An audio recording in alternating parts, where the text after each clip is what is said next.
आइए दोस्तों, स्वागत है आप सभी का आज के ताज़ा और महत्वपूर्ण खबरों में। अभी रेशन कार्ड को लेकर एक बहुत बड़ा ऐलान सामने आया है दोस्तों। एक बहुत बड़ी स्कीम चलने जा रही है जिसका सभी को फायदा होने वाला है। साथ ही साथ कोरोना वायरस का अपडेट अभी करंट स्टेटस क्या है उसके बारे में भी हम जानकारी देखें। कहाँ पे क्या क्या छूट मिली है, शराब की दुकानें खोली जा रही है, उसके लिए क्या क्या आपको पालन करना है क्या नहीं, उसके बारे में भी हम बात करने वाले हैं करेंगे। खबरों में है और भी बहुत कुछ महत्वपूर्ण दोस्तों, सभी के बारे में हम विस्तार से बात करने वाले हैं। पूरी जानकारी जानने से पहले आपसे एक छोटी सी गुजारिश है दोस्तों, चैनल को अभी तक सब्सक्राइब नहीं किया है तो सब्सक्राइब करके बेल आइकन दबा दीजिए, जिससे कि सरकार की तरफ से कोई भी बड़ा ऐलान होता है, कोई भी बड़ी खबर सामने आती है तो उसके बारे में आपको तुरंत पता चल सके। इसके लिए ये घंटे का आइकन दबाना जरूरी है दोस्तों आप कौन से राज्य से बिलोंग करते हो ये हमें जरूर बताएं कमेंट बॉक्स में, ताकि उस राज्य की जो महत्वपूर्ण खबरें हैं, बड़ी खबरें हैं, वो आप तक हम पहुंचा पाए। तो बिना टाइम गवाए बढ़ते हैं खबरों विस्तार के साथ। आइए अब नजर डालते हैं कोरोना वायरस के करंट स्टेटस पर। हमारे देश में अब तक 40,263 लोग इससे संक्रमित हो चुके हैं, रिकवर हो चुके हैं 10,847 और डेथ हो चुकी है 1,306 लोगों की। यही पूरी दुनिया भर में देखा जाए तो 35 लाख से भी ज़्यादा इससे संक्रमित हो चुके हैं लोग और डेथ हो चुकी है 2 लाख से ज़्यादा, लगभग 2.5 लाख लोगों की मौत हो चुकी है। और आप जहाँ पर भी रहते हो सभी स्टेट वाइज आप डिटेल्स देख सकते हैं। ये डिसेंडिंग ऑर्डर से है कि कहाँ पे असेंडिंग कहाँ पे कितना ज़्यादा है। महाराष्ट्र में सबसे ज़्यादा केसेस है, फिर गुजरात, दिल्ली, मध्य प्रदेश आदि। आप यहाँ पे देख ली स्क्रीन पे, वीडियो को पॉज करके, अगर आप आपका राज्य का स्टेटस देखना चाह रहे हैं तो कितने संक्रमित हो चुके हैं और कितनी की मृत्यु हो चुकी है, इस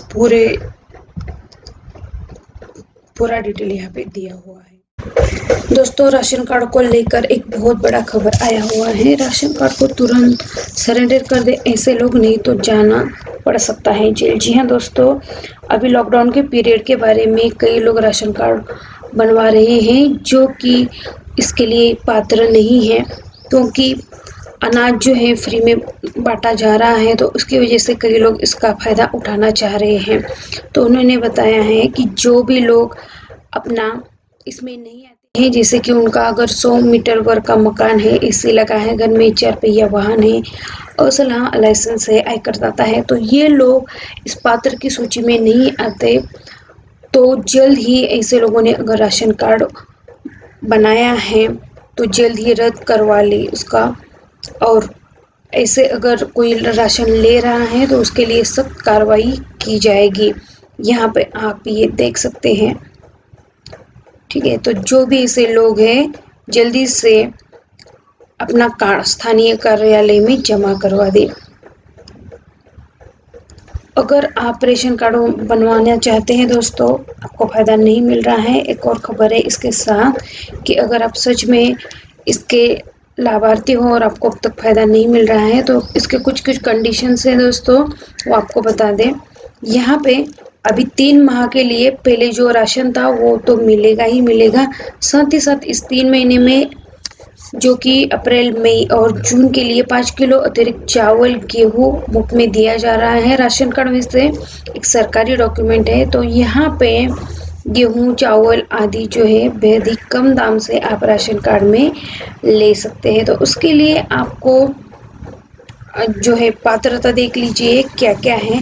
इसके लिए जो राशन कार्ड बनवा रहा है वो व्यक्ति भारत का नागरिक होना अनिवार्य है। उस व्यक्ति के पास किसी भी अन्य राज्य का राशन कार्ड नहीं होना चाहिए। जिसके नाम पर राशन कार्ड बन रहा है उसकी उम्र 18 साल से ज़्यादा होनी चाहिए। अगर 18 साल के कोई बच्चे हैं तो उन बच्चों का उनके माता पिता के नाम पे जो राशन कार्ड होगा उसमें नाम शामिल किया जाता है। परिवार के मुखिया के नाम पर ही राशन कार्ड होता है। राशन कार्ड में जिन सदस्यों को शामिल किया जा रहा है उनका परिवार के मुखिया से नज़दीकी संबंध होना जरूरी है। परिवार के किसी भी सदस्य का उससे पहले से कोई भी राशन कार्ड में नाम नहीं होना चाहिए। दोस्तों इसके लिए कैसे अप्लाई कर सकते हैं, तो ये जो है फिलहाल सभी राज्य सरकारों द्वारा अलग अलग प्रोसेस है, कहीं पे ऑनलाइन है, कहीं पे ऑफलाइन प्रोसेस है। वैसे एक एग्जाम्पल के तौर पर अगर आप उत्तर प्रदेश के रहने वाले हैं दोस्तों, तो यहाँ पे आपको जो लिंक दिख रहा है, यहाँ पे आपको जाके फॉर्म डाउनलोड करके इसमें सभी जानकारियाँ भर कर जरूरी जानकारियाँ भरनी होगी और उसके बाद अपने क्षेत्र में राशन कार्ड डीलर को या खाद्य आपूर्ति विभाग के दफ्तर में आपको सौंपना होगा। ठीक है, कहीं कहीं पर भी ये ऑनलाइन भी आप कर सकते हैं, पर जहाँ जब भी आप फॉर्म भर दे या सौंप दे कहीं पे, तो उसके बाद स्लिप उसकी लेना बिल्कुल भी ना भूले। और डॉक्यूमेंट्स क्या क्या लगेंगे, तो दोस्तों इसके लिए आईडी प्रूफ के लिए Aadhaar card, voter ID card, passport, सरकार द्वारा जारी किया गया कोई भी I card, health card, driving licence दिया जा सकता है।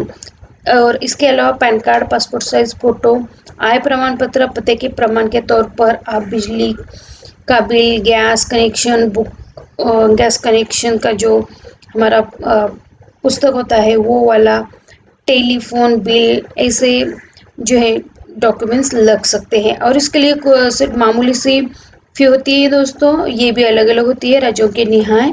और जैसे कि दिल्ली में देखा जाए तो ये 500 रुपये से 45 रुपये तक है। वही अगली बड़ी खबर है दोस्तों कि वन नेशन वन कार्ड, ये जो है ये प्रवासी मजदूरों के लिए स्कीम आ रही है दोस्तों। ये वैसे तो सभी के लिए है, यानी कि अभी ये आ रहा है कि हमारे पूरे देश में चाहे आप कहाँ के भी रहने वाले हो, सिर्फ एक ही रेशन कार्ड बनेगा दोस्तों। और इसके जो है माना जा रहा है कि ये 1 जून से पूरे देश भर में लागू करने का प्लान है।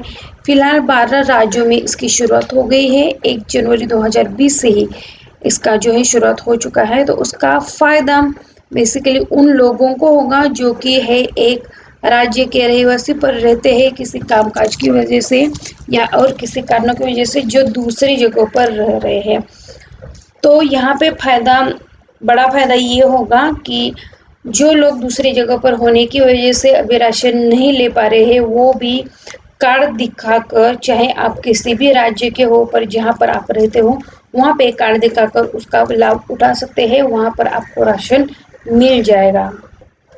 ऐसे में दोस्तों ये सवाल आता है कि पुराने राशन कार्ड का फिर क्या होगा। तो केंद्र सरकार ने स्पष्ट किया है कि one nation one ration card, ये योजना लागू होने के बाद भी पुराना राशन कार्ड चलता रहेगा।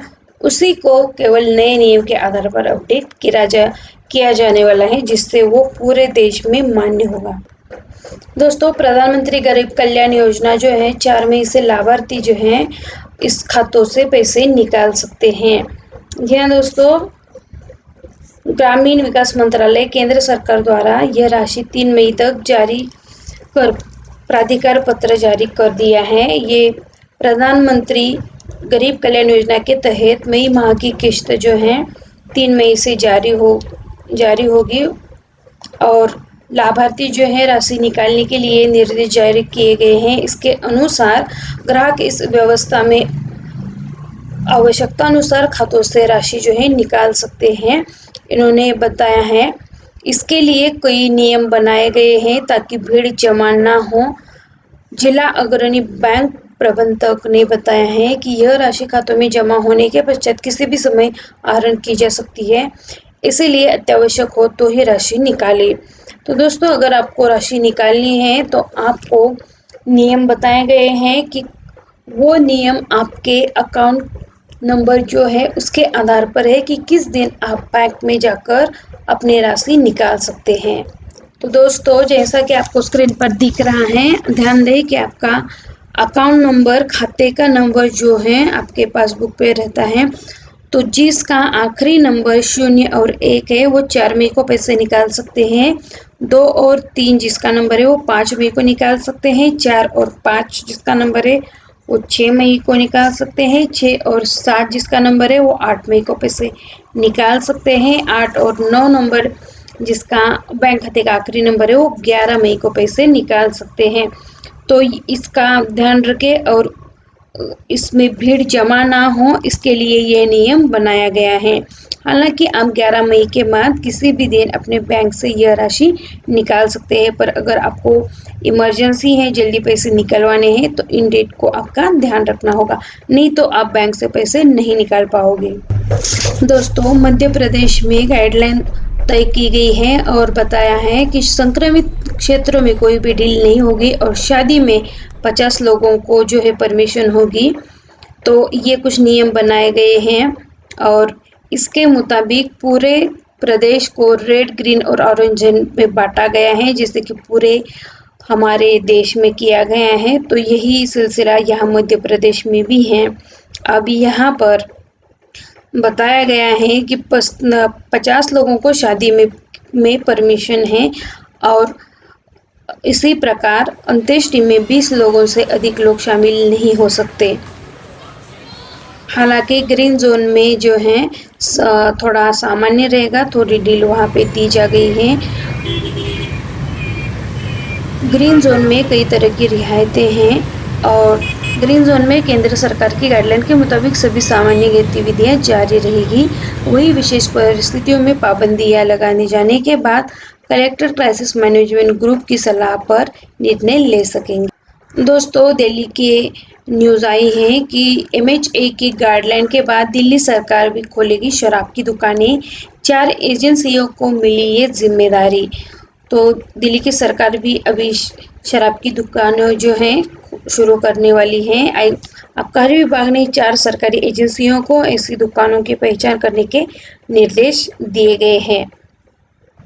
आपको बता दें दोस्तों कि दिल्ली के सभी 11 जिले रेड जोन में हैं और राजधानी में करीब 100 के करीब कंटेनमेंट जोन है, जबकि दिल्ली के स्वास्थ्य विभाग के मुताबिक शुक्रवार को कोविड-19 के 223 नए मामले सामने आए और कोरोना वायरस से ग्रस्त लोगों की संख्या बढ़कर अब 3738 हो गई है। और ये भले ही शराब की दुकानें खोली जाए, पर यहाँ पे सोशल डिस्टेंसिंग का पालन करना ही है और ये दुकानें शहरी इलाकों में बाजार और मॉल के अंदर नहीं होनी चाहिए, ये भी बताया गया है। वहीं ग्रामीण इलाकों में सभी दुकानों को खोलने की मंजूरी दी गई है। हालांकि बंद के दौरान शराब, पान, गुटखा, तंबाकू को सार्वजनिक स्थलों पर खाने से रोक है। साथ आज के जो महत्वपूर्ण खबरें थी इसी को समाप्त करते हैं। आशा करते हैं कि आपको सभी चीज़ें अच्छे से समझ में आ गई होगी। दोस्तों, आपसे गुजारिश है कि आप कौन से राज्य में रहते हो ज़रूर बताएं, ताकि वहाँ की खबरें हम आप तक जल्द ही पहुँचा सके। कोई अगर वहाँ पे बड़ा ऐलान होता है, कोई सरकार की तरफ से कोई बड़ा खबर निकल कर आती है, तो उसके बारे में हम आपको सूचित कर सके। साथ ही दोस्तों, कोई अगर जानकारी हमसे मिस हो गई हो या आप उसके बारे में कोई अपडेट पाना चाहते थे और वो नहीं दे पाए हैं, इस वीडियो में नहीं कवर कर पाए हैं, तो उसके बारे में भी बताएं, ताकि उसकी जानकारी हम अगली आने वाली वीडियो में कवर कर सकते। तो मिलते हैं अगली वीडियो में। धन्यवाद।